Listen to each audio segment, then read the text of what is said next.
राज्य में आंसू नहीं है, कोई शोक नहीं है, कोई विशोक नहीं है, कोई पीड़ा नहीं है, कोई दुखी नहीं है, कोई लाचार नहीं है।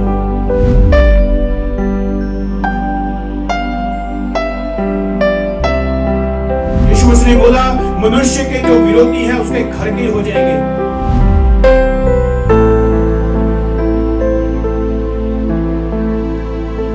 परमेश्वर का जो राज्य है वो तुम्हारे बीच में है।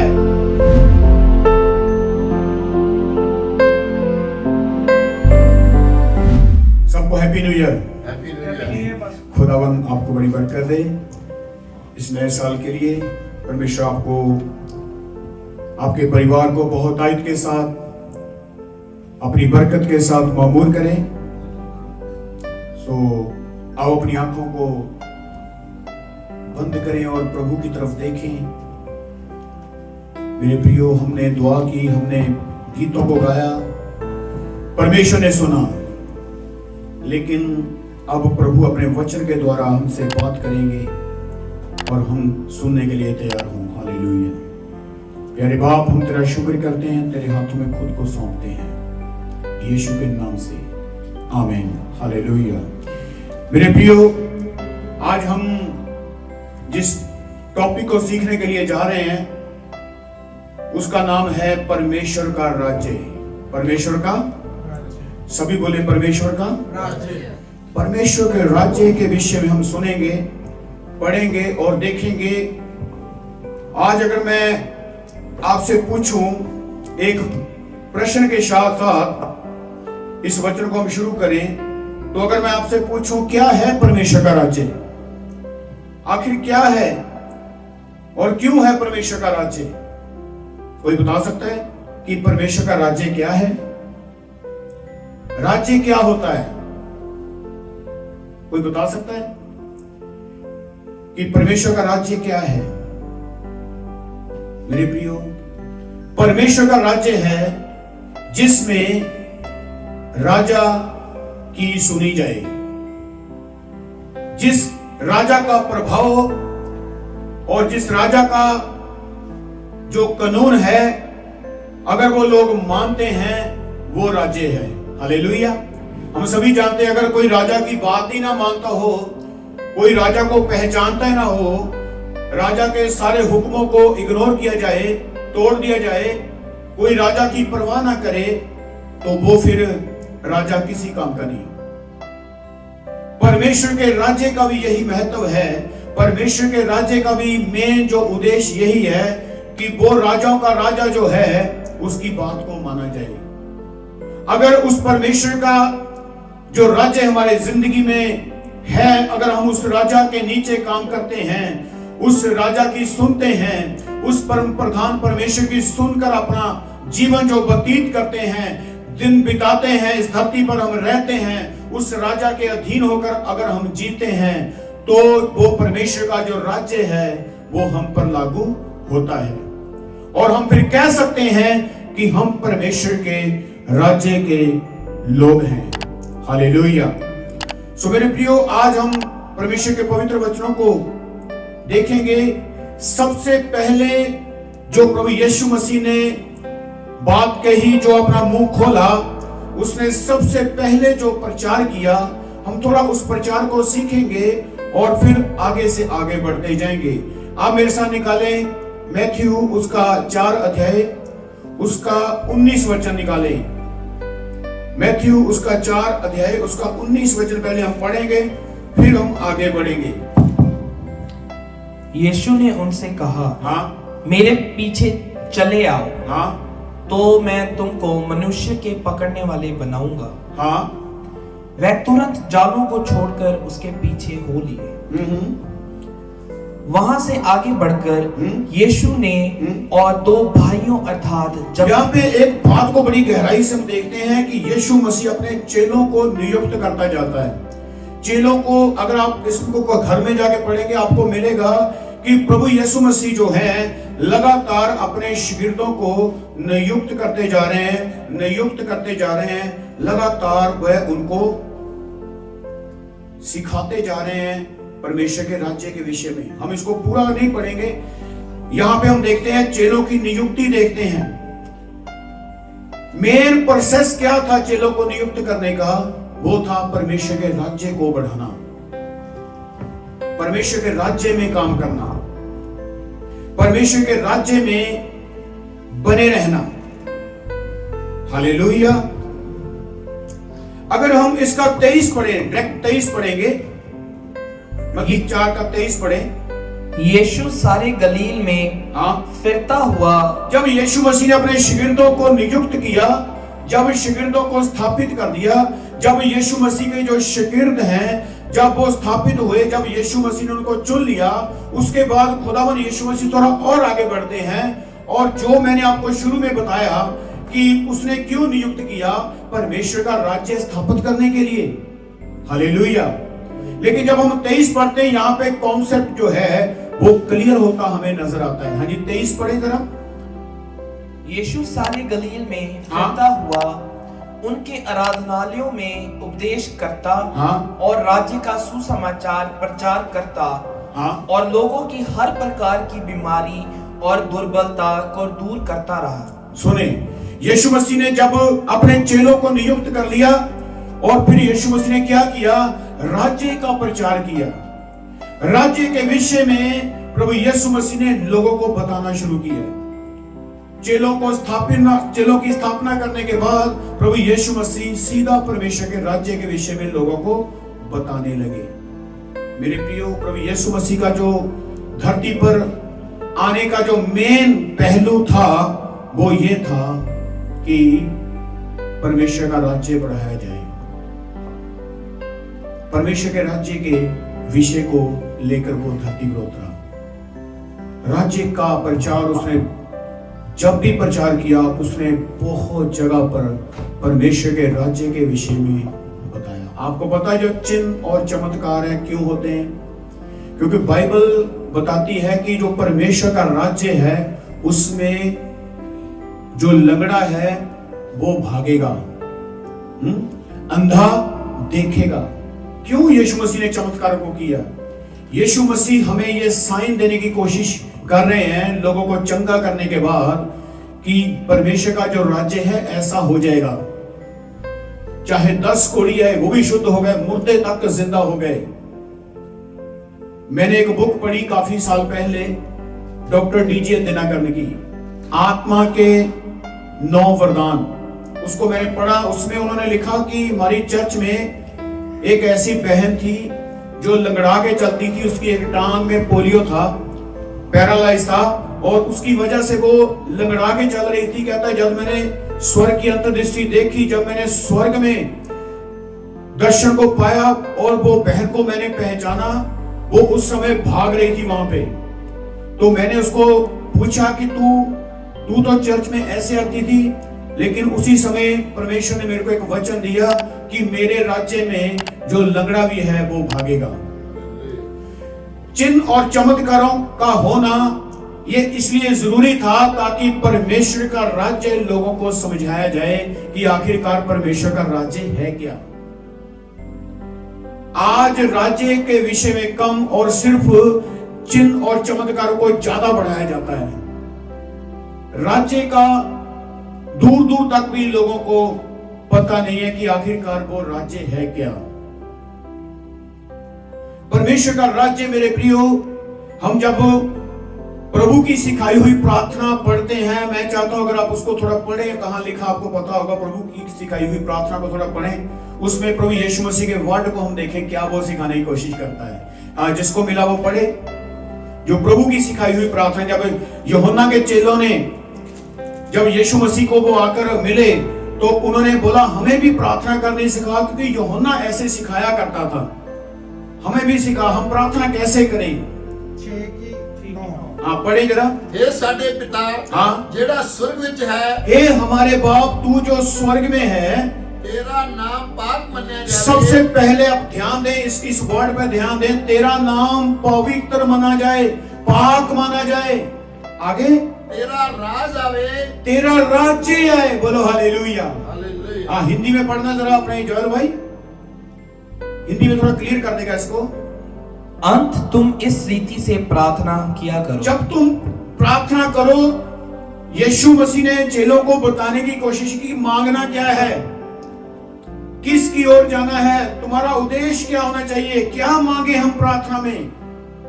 तो उसने मांगना सिखाया, क्योंकि जिस उद्देश्य के साथ खुदावन यीशु मसीह धरती पर आया, ये प्रार्थना पूरी की पूरी उसी उद्देश्य में बनी हुई है। अगर ध्यान से आप देखें, एक एक लाइन को हम पढ़ेंगे। योल भाई प्रार्थना के 2-3 शब्द आगे वाले पढ़े।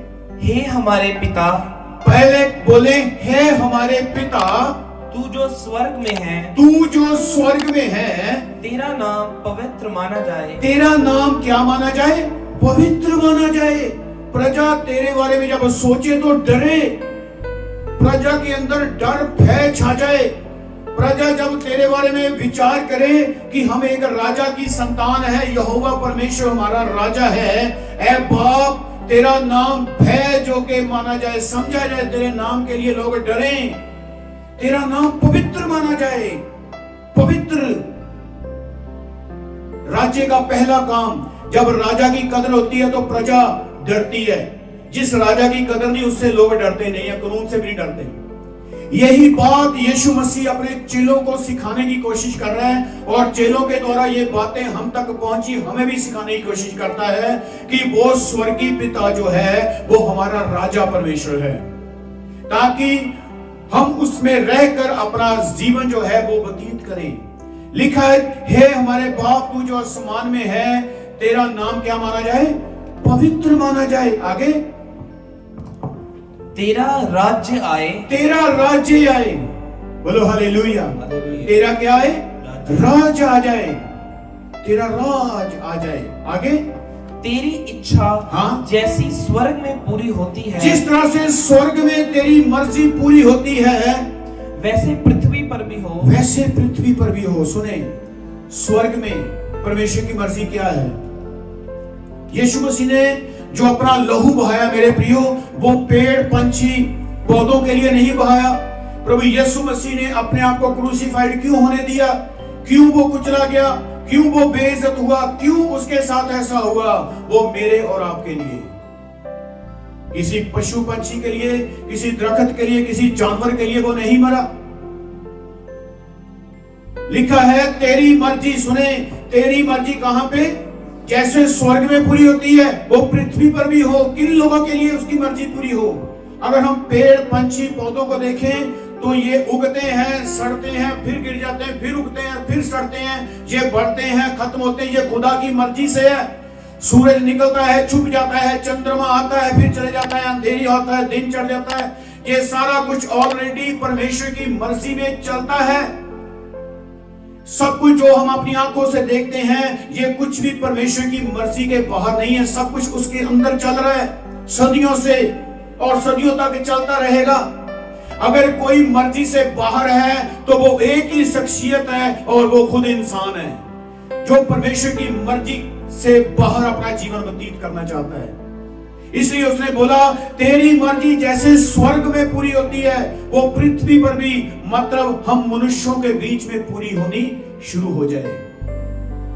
बाकी सब कुछ उसने ये प्रार्थना करनी पेड़ पौधों को नहीं सिखाई, उसने पशुओं को नहीं एक प्रार्थना करनी सिखाई, उसने प्रार्थना मनुष्यों को करनी सिखाई।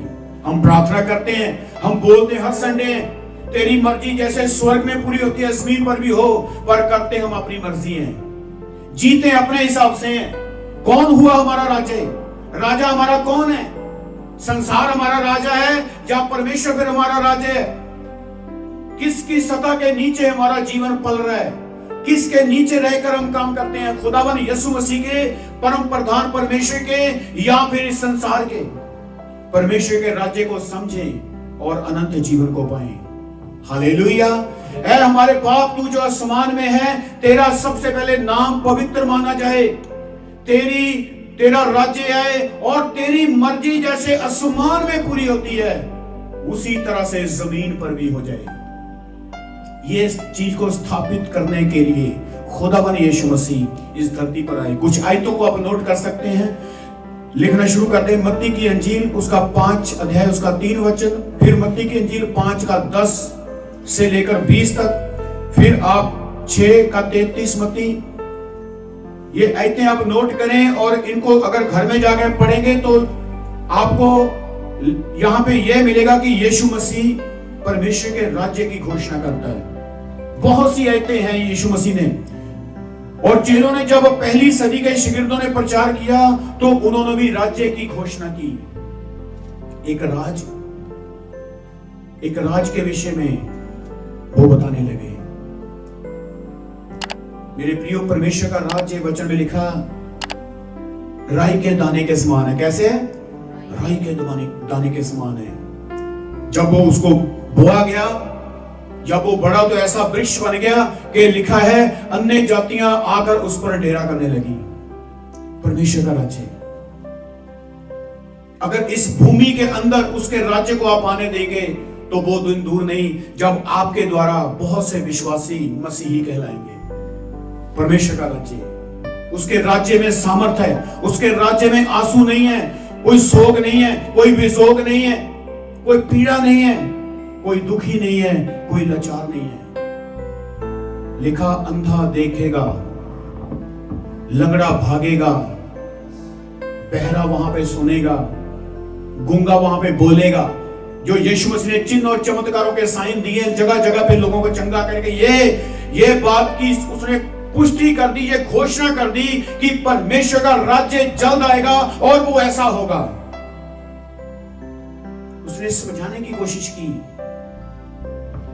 उसने कहा जाओ, मैं तुम्हें सांप, बिच्छुओं और शैतान की सारी शक्ति पर क्या देता हूं? अधिकार देता हूं। परमेश्वर का जो राज्य है वो शैतान की सारी संपत्ति पर अधिकार रखता है, सारी शक्ति पर अधिकार रखता है। और जो व्यक्ति परमेश्वर के राज्य को समझता है, जो व्यक्ति परमेश्वर के राज्य में बढ़ना चाहता है, और वो भी एक सामर्थी व्यक्ति बन जाएगा। ये है परमेश्वर का राज्य।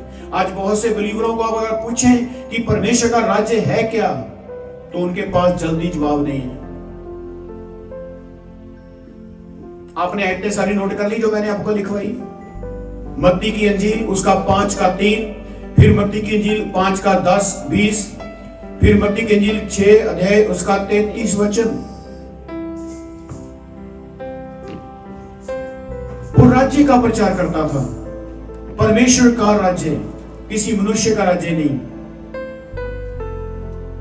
इसलिए उसने कहा यदि कोई अपनी क्रूस उठाकर मेरे पीछे ना चले तो वो मेरे राज्य के योग नहीं। और हम क्या करें कि परमेश्वर का राज्य, उसमें हम अपनी जगह और ज्यादा पक्की करें। हमें और क्या क्या करना पड़ेगा? थोड़ा आगे बढ़ेंगे जल्दी। हम पहला ग्रंथियों उसका 5 अध्याय उसका 10, 11 और 12 वचन हम पढ़ेंगे। पहला ग्रंथियों उसका 5वां अध्याय उसका 10, 11 और 12 वचन। यह नहीं कि तुम बिल्कुल इस जगत के व्यभिचारियों या लोभियों या अंधेर करने वालों या मूर्ति पूजकों की संगति ना करो। कहता मैं ये बात ही नहीं अकेला कह रहा हूं कि ये तुम ऐसे करो कि व्यभिचारियों की संगति ना करो। आगे भी कुछ कहने की मैं कोशिश करता हूं। पौलुस यहाँ पे बहुत ही गहराई के साथ इस चीज को लिखता है। आगे, क्योंकि इस दशा में तो तुम्हें जगत में से निकल जाना ही पड़ता। पर मेरा कहना यह है कि यदि कोई भाई कहलाकर व्यभिचारी या लोभी या मूर्ति पूजक या गाली देने वाला या पियक्कड़ या अंधेर करने वाला हो तो उसकी संगति मत करना, वरन ऐसे मनुष्य के साथ खाना भी ना खाना। क्योंकि मुझे बाहर वालों का न्याय करने से क्या काम? क्या तुम भीतर वालों का न्याय नहीं करते? परंतु बाहर वालों का न्याय परमेश्वर करता है। बोलो हालेलुया, हालेलुया। क्या क्या जो रूल है, जो परमेश्वर के राज्य के जो रूल है, जो उनके लोगों को जो उनके लोगों पर बातें लागू होती हैं, वो क्या क्या बातें लागू होती हैं? कहता यदि तुम्हारा दोस्त या कोई भाई जानकर तुम्हें लगे ये मेरे भाई के समान है, उसके जीवन में कोई प्रार्थना नहीं है, कोई वचन नहीं है, वो मूर्ति पूजक है, वो व्यभिचार है, वो पियक्कड़ है, मतलब वो शराबी है, वो जादू टोना करने वाला है, कहता उसकी संगत ना करना, उसकी संगति में ना जाना। कहता है उनके साथ बैठकर खाना भी मत खाना, क्योंकि हम परमेश्वर के राज्य के लोग हैं। जब तक इंसान अपने आप को अलग नहीं समझेगा, जब तक इंसान अपने आप को परमेश्वर के राज्य का जन या परमेश्वर का बेटा या बेटी नहीं समझकर जिएगा, तब तक वो परमेश्वर के राज्य तक नहीं पहुंच सकता। बाइबल साफ क्लियर बताती है कि परमेश्वर की संतान का काम क्या है। संत पौलुस कहता है मैं बाहर के लोगों का न्याय करने नहीं, बल्कि भीतरी लोगों का जो ऑलरेडी खुदा के वचन को जानते हैं, हालेलुया, जो ऑलरेडी खुदा के कलाम से वाकिफ हैं। बाहर वाले वाकिफ नहीं है, बाहर वाले बाइबल को नहीं पढ़ते, बाहर वाले ईमान में नहीं है, जो ऑलरेडी ईमान में है। संत पौलुस कहता है मैं उनसे बात करता हूं, उनका चरित्र कैसा होना चाहिए, वो कैसे लोग होने चाहिए, उनका संगत कैसा होना चाहिए। कहता ना तो वो व्यभिचारों के साथ मिले, ना तो मूर्ति पूजकों के साथ मिले, और ना गाली ठट्ठा करने वालों के साथ बैठे, वो ना दुष्ट लोगों के साथ संगति करें, ऐसा लिखा। वो कहता ना तुम संगति करो, यहां तक कि वो कहता उनके साथ बैठकर तुम खाना भी मत खाओ। कितना स्ट्रिक्ट है और कितना खास है।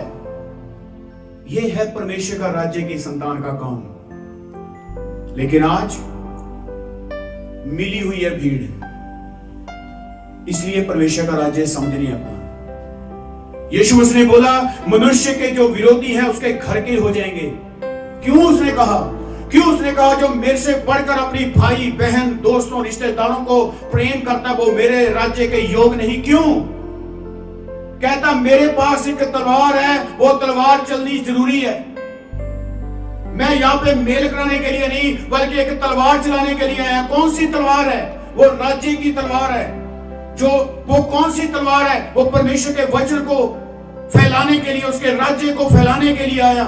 बहुत से लोग इस राज्य में जाना नहीं चाहेंगे, बहुत से लोग भागेंगे। ये बहुत मुश्किल है। हमारे काम है, हमारे बिजनेस हैं। आप वचन में लिखा है मसीह में आसमान के तारों के समान है, आपको चमकना है। यशायाह लिखता है उठ प्रकाशमान हो, क्योंकि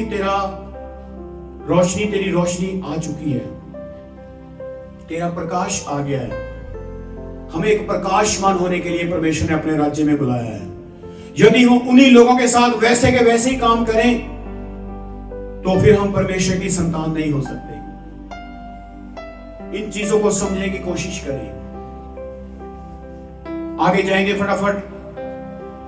पहला ग्रंथियों उसका 4:20 पढ़े।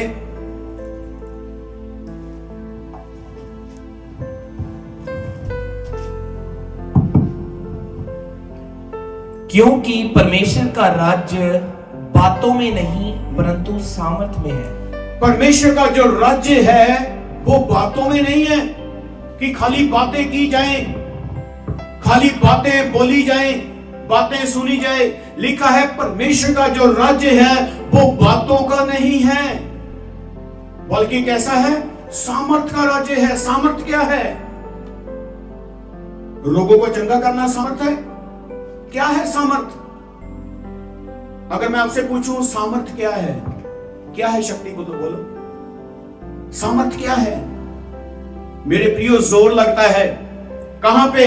जब 4 व्यभिचारी बैठे हैं, आपको उठना पड़े, उनको अलविदा कहना पड़े, जोर लगता है। सामर्थ है ये। हालेलुया। जब कुछ नशेड़ी बैठे हैं जो आपके रिश्तेदार हो सकते हैं, शराब चल रही है, आपको उठने में जोर लगेगा, ये कहने में जोर लगेगा मैं यीशु से बिलोंग करता हूं, मैं तुम्हारे बीच में नहीं बैठ सकता। जोर लगता है। यहां पे सामर्थ्य दिखाने की जरूरत है, लेकिन हम नहीं दिखाते। बहुत से लोग नहीं दिखाते, कॉम्प्रोमाइज करते हैं। है राज्य की संतान, लेकिन भूले हुए हैं कि वो कौन है। ऐसे उपदेश हमें कौन देगा? कौन सिखाएगा ऐसी बातें? जोर लगता है। माफ करने में जोर लगता है। एक गाल पे कोई चांटा मारे, दूसरा भी आगे कर दे, इसका क्या मकसद है? यीशु मसीह ने क्यों बोला? सामर्थ प्रकट करनी है, माफ करने की सामर्थ, उल्टा प्रार्थना करने की सामर्थ। जो तुम्हें श्राप दे उन्हें आशीष दे के देखो कितनी जोर लगता है। पुरानी बातें भूलने की सामर्थ, पवित्रताई में रहने में जोर लगता है, इसकी सामर्थ लगती है। क्योंकि परमेश्वर का जो राज्य है, पौलुस कहता वो बातों का राज्य नहीं है कि कुछ बुतप्रस्त मिले उनके साथ ही बैठ के खाना खाने लगे। नहीं, अगर आप उठेंगे तो आपका जोर लगेगा, वहां पे उठने में जोर लगता है, माफ करने में जोर लगता है। कोई आपके साथ धोखा कर गया, उसको क्षमा करने में जोर लगेगा। क्योंकि वचन कहता है परमेश्वर का राज्य एक बात करना नहीं है कि बातें करी जाए, हम प्रेम के विषय में माफी पर बात करी जाए, खुद माफी ना करें किसी को, प्रेम के विषय में सिखाएं लेकिन खुद अंदर प्रेम ही नहीं है। हम सिखाएं कि व्यभिचारों से बच कर रहें, खुद हम संगति छोड़ना नहीं चाहते। हम लोगों को सिखाएं कि बुत प्रस्तों से बच के रहें, खुद उनमें बैठे जाके। इन चीजों को हिट करने में जोर लगता है। पौलुस कहता है सामर्थ लगती है, क्योंकि परमेश्वर का राज्य वो बातों का राज्य नहीं है। इसलिए उसने यहोशू ने अध्याय 17 में पता क्या बोला? कहता जो यहोवा की तरफ है वो मेरे दाहिने ओर आ जाए, जो बाल की तरफ है, जो यहोवा की तरफ नहीं है, वो कहता बाईं ओर चला जाए। कहता आज फैसला करो कि तुम किसकी परस्तिश करोगे, यहोवा की जो बचाता है या शैतान की जो मारता है। हमें एक साइड होना पड़ेगा, क्योंकि परमेश्वर का जो राज्य है वो बातचीत का राज्य नहीं है कि हम बातें करें बस। आज बहुत ज्यादा पवित्रताई की घोषणा तो की जाती है, लेकिन खुद का जीवन वहां पे नहीं खड़ा। अगर आपको एक डोल दिया जाए या एक बोतल दी जाए, उसमें दूध डालने से पहले आप चेक करेंगे, रीच करेंगे?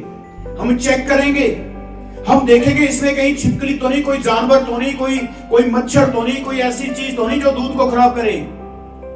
तुरंत हम पहले उसको साफ करेंगे फिर डालेंगे। तो मेरे प्रियो याद रखें, वो परमेश्वर का जो राज्य है वो ऐसे नहीं दिया जाएगा। हमारा जोर लगेगा, हमें खुद को साफ करना पड़ेगा। वो स्वर्ग का राज्य फिर हमारे अंदर पैदा होना शुरू हो जाएगा, फिर आ जाएगा वो राज्य हमारे अंदर में। कुछ लोग कंफ्यूज थे यीशु को लेकर, राज्य को लेकर कुछ लोग कंफ्यूज थे। लूका की अंजील उसका 17 अध्याय उसका हम पढ़ेंगे 20 और 21 वचन। लूका की अंजील उसका 17 अध्याय। ध्यान दें, यहां पे कुछ लोग कंफ्यूज थे यीशु को लेकर। आखिर ये क्या है राज्य? ये राज्य तो कर रहा है, आखिर है क्या वो राज्य? आज भी कलीसिया में बहुत से लोग कंफ्यूज हैं, इसलिए राज्य की बातों को वो छेड़ना नहीं चाहते।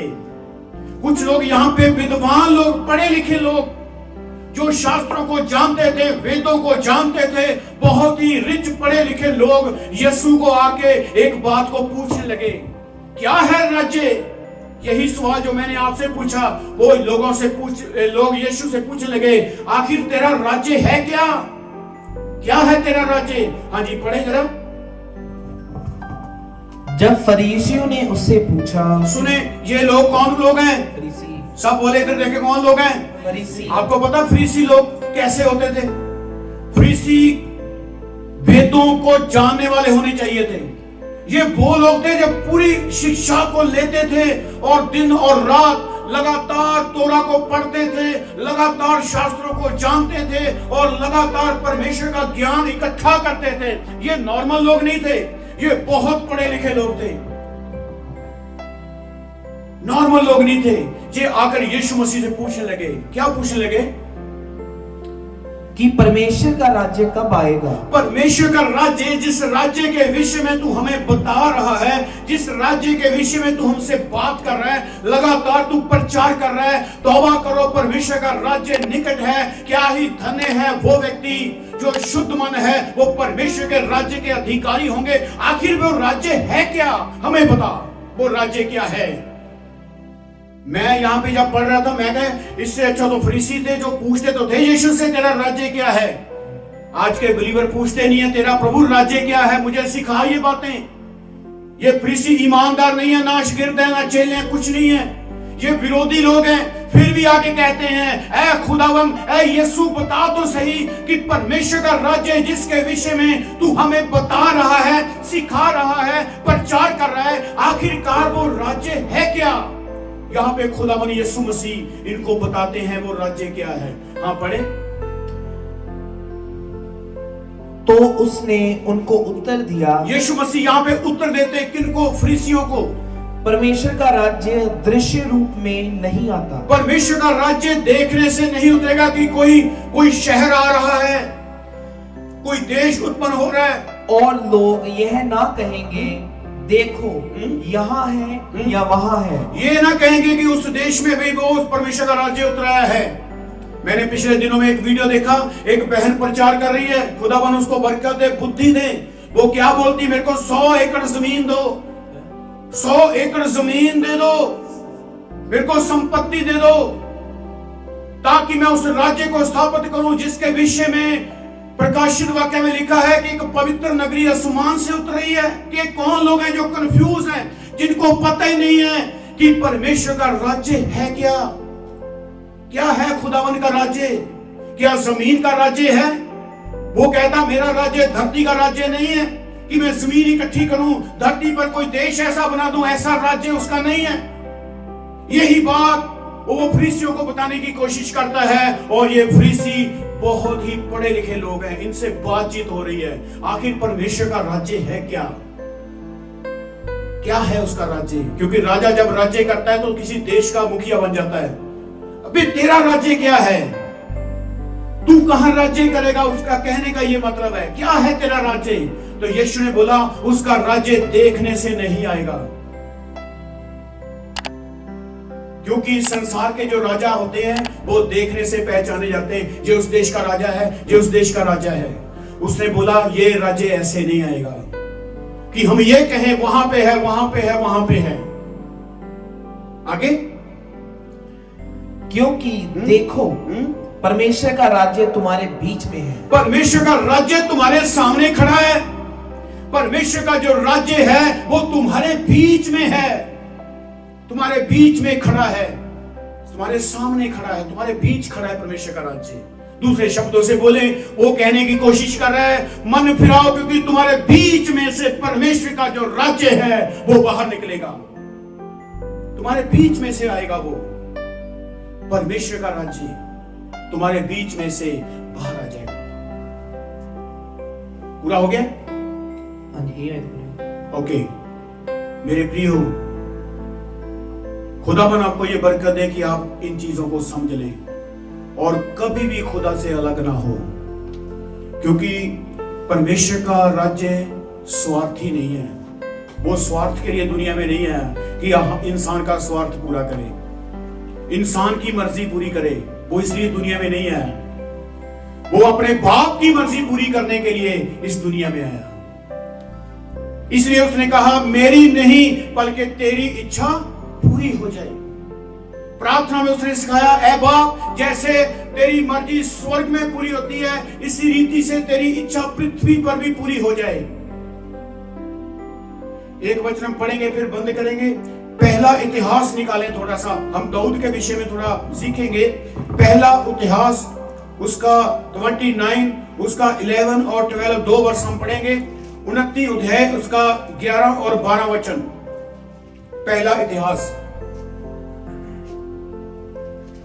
यहां पे राजा दाऊद जो है, जब सुलेमान को ये नियुक्त कर दिया गया कि हाँ परमेश्वर का जो मंदिर है, परमेश्वर का जो भवन है वो सिर्फ सुलेमान राजा ही बनाएगा, तो उसके बाद राजा दाऊद उठा और अपने साथ बहुत से लोगों को इकट्ठा किया। इन लोगों ने, अगर आप घर में जाके इस अध्याय को पढ़ेंगे तो आपको परमेश्वर का राज्य पता चलना शुरू हो जाएगा। परमेश्वर का राज्य कोई नए नियम में उसने घोषणा नहीं की। अगर पुराने नियम से हम पढ़ते आए तो परमेश्वर की घोषणा, राज्य की घोषणा पुराने ऐतनामे से हो रही है लगातार। याद रखें इस बात को।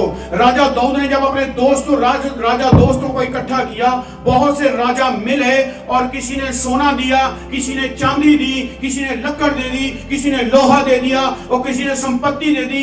जो चीजें परमेश्वर के भवन को बनाने के लिए चाहिए थी वो सारी चीजें उन्होंने मुहैया कर दी, दे दी।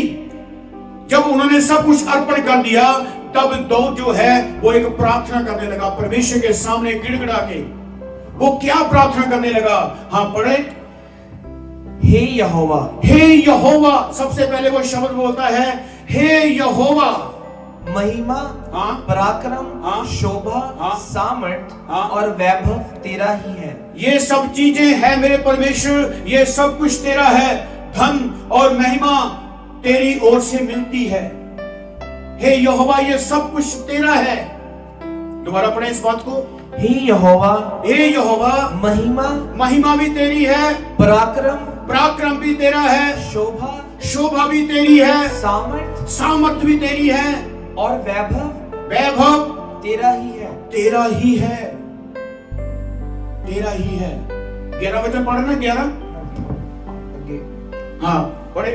क्योंकि हाँ, आकाश और पृथ्वी में हाँ, जो कुछ है हाँ, वह तेरा ही है। आकाश और पृथ्वी में जो कुछ हम देखते हैं ये सारा कुछ तेरा ही है।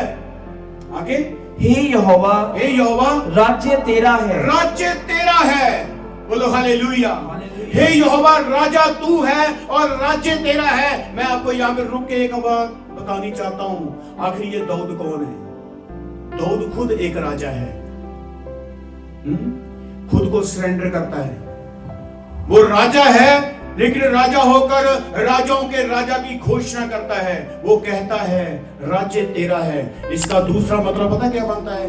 राज्य मेरा नहीं है, राज्य दाऊद का नहीं है। भले हमने संपत्ति इकट्ठी करी, चाहे जो कुछ हमने इकट्ठा किया, उसने आप इस अध्याय को पूरा पढ़ेंगे, इसमें लिखा है हमने जो कुछ कर पाए, ऐ परमेश्वर, इसमें हमारा कुछ भी नहीं है। आज अगर कलीसिया में कोई बीज को बो दे, कोई बीज को बो दे, तो उसको थोड़ी देर के लगेगा कि शायद मैंने ज्यादा या कम बो दिया है। जो भी कुछ बोया गया है, याद रखें वो सिर्फ परमेश्वर का दिया हुआ आपने दिया। राज्य को समझने की कोशिश करें। आपने जो कुछ भी करना है वो परमेश्वर के राज्य के लिए करना है।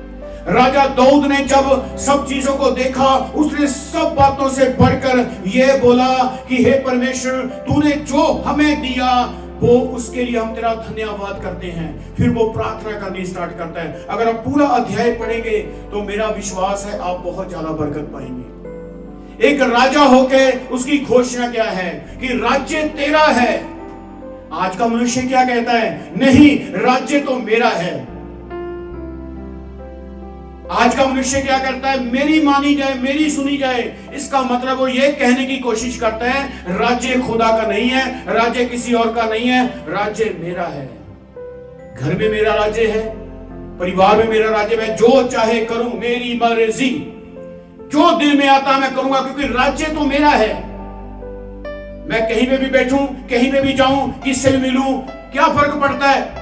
अगर 4 गाली देने वाले बैठे हैं, उनके साथ में बैठकर मैं खाना खाता हूं, कौन सा बड़ा गुनाह कर दिया?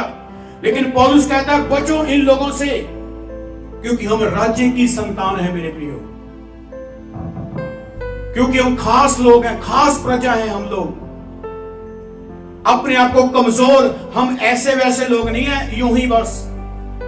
अगर आप मसीह में इकट्ठे किए गए हैं, अगर आप अब यहोवा की प्रस्तिश में बैठे हैं, तो इसके पीछे बहुत बड़ा मकसद है परमेश्वर का। अपने आप को तुच्छ या निकारा मत समझें, बेकार मत समझें कि शायद मेरा धरती पर कोई ऐसे ही हूं मैं बस। आप ऐसे वैसे नहीं हैं। आपके जीवन में परमेश्वर का बड़ा मकसद है। बस समझने की बात है, सिर्फ समझना है हमने। ये पहला इतिहास उसका पूरा हो गया, 12वां वचन पूरा हो गया। हाँ पूरा करो। राज्य तेरा है और तू सबों के ऊपर हाँ? मुख्य और महान ठहरा है। बोलो हालेलुया। तू सब प्राणियों के ऊपर, सबके ऊपर मुख्य है, खास है, क्योंकि राज्य तेरा है। क्या हमने समझा इस बात को? हम किसकी संतान हैं? हम परमेश्वर के राज्य की संतान हैं। हम किसके लोग हैं? हम परमेश्वर की प्रजा के वो लोग हैं जो एक दिन परमेश्वर के साथ राज्य करेंगे। इसलिए पौलुस कहता मैं बाहर वालों का न्याय करने नहीं, मैं भीतरी लोगों से बातचीत करना चाहता हूं, अंदर के लोगों से जो वाकिफ है परमेश्वर से, जो वाकिफ है बाइबल से, जो वाकिफ है वचन से, जो वाकिफ है परमेश्वर की हुजूरी से, जो वाकिफ है। कहता मैं उनसे बात करता हूं। बाहर वालों का न्याय कौन करेगा? वो तो परमेश्वर करेगा। लेकिन मैं चाहता हूं मैं अंदर वाले लोगों को मजबूत करूं, मैं अंदर वाले लोगों को खड़ा करूं, मैं अंदर जो बैठे हैं उनको परमेश्वर के लिए तैयार करूं। एक बार और पढ़ेंगे फिर हम बंद करेंगे। वही पढ़े पहला क्रंथियों 5 अध्याय उसका 10-11 वचन पढ़ लें, उसके बाद हम दुआ में निकलेंगे, प्रार्थना में चलेंगे। हालेलुया। पहला क्रंथियों 5 का 10, 11 और 12। यह नहीं कि तुम बिल्कुल इस जगत के व्यभिचारियों या लोभियों या अंधेर करने वालों या मूर्ति पूजकों की संगति ना करो। सुनो, कहता ये बिल्कुल ये नहीं है कि तुम इनकी संगति मत करना, कुछ और भी आगे करना पड़ेगा आपको। संगति से ही इतना बच रहा है हमें। कहता ये नहीं कि तुमने इनकी संगति ही करनी नहीं करनी, बस ये मैं तुम्हें सिखाने की कोशिश नहीं करता हूं, इसके और भी आगे कुछ बातें हैं। आगे, क्योंकि इस दशा में तो तुम्हें जगत से निकल जाना ही पड़ता। सुनो, कहता यदि इस दशा में जिएंगे तो तुम्हें उनके साथ चलना पड़ेगा, उनके साथ फिर रहना पड़ेगा, उनके साथ ठहरना पड़ेगा। वो तुम्हें कहेंगे हम तुम्हारे पास क्यों आए, तू तो हमारे पास आता नहीं है। यदि हम जाएंगे तो तुम भी आएंगे, तो तुम जाएंगे तो हम भी तुम्हारे पास आएंगे। इसी जद्दोजहद में जब हम पड़ेंगे तो हमें फिर संसार के जैसे जीना पड़ेगा, फिर संसार में निकलना पड़ेगा। क्योंकि सीधी सी बात है, अगर हमें बुलाना चाहते हैं फिर तो हम भी आपके पास तभी आएंगे जब आप हमारे पास पहले आएंगे। तो बहुत ही क्लियरली यिर्मयाह अध्याय 15 उसका 19 वचन कहता है तुम्हें उनके पास जाने की जरूरत नहीं है, तू मेरे पास लौट आ और वो खुद तुम्हारे पास लौट आएंगे। वहां पे ऐसे लिखा है, तुम्हें उनके पीछा करने की जरूरत नहीं है, तुम्हें वहां पे जाने की जरूरत नहीं है। कहता तू खाली मेरे सामने खड़ा हो जा, वो खुद व खुद तेरे पास आ जाएंगे। क्योंकि वचन में लिखा है यदि तुम इनके साथ बैठोगे तो तुम्हें संसार में इनके साथ निकलना पड़ेगा, फिर जाना पड़ेगा। आगे, पर मेरा कहना ये है कि यदि कोई भाई कहलाकर कोई भाई कहे यार मैं तो तेरा भाई हूं, मैं तो तेरे भाई के जैसा हूं, तू तो साडा भरा है, व्यभिचारी, वो व्यभिचारी है, प्रार्थना ना करता हो लेकिन व्यभिचारी है, या लोभी, वो लोभी लालच करता है, मूर्ति पूजक, वो बुत परस्त है, गाली देने वाला, वो गालियां देता है, पियक्कड़, वो शराब पीने वाला है, अंधेर करने वाला, वो अंधेर करने वाले लोगों को लूटपाट करने वाला है, तो उसकी संगति मत करना। वो उसकी संगति मत करना। आगे, वरन ऐसे मनुष्य के साथ खाना भी ना खाना। ऐसे मनुष्यों के साथ वचन कहता है तुम खाना भी मत खाना। तो हम कई बार सोचते हैं क्या फर्क पड़ता है। यदि आपको प्रॉब्लम आती वहां पे गलत संगति है तो आप प्रार्थना करें। वो परमेश्वर जो मौसमों के ऊपर अधिकार रखता है, वो परमेश्वर जो मौसमों को चेंज करता है, जो पूरी दुनिया पर अधिकार रखता है, क्या वो हमारे लिए अच्छी जॉब का इंतजाम नहीं कर सकता? हाँ कर सकता है, पर हम बहानेबाज हैं, हमारे अंदर बहाना है। परमेश्वर को कमजोर मत समझें, वो पराक्रमी है। दाऊद कहता सब कुछ तो तेरा है, महिमा भी तेरी है, शोभा भी तेरी है, सारा कुछ तेरा है।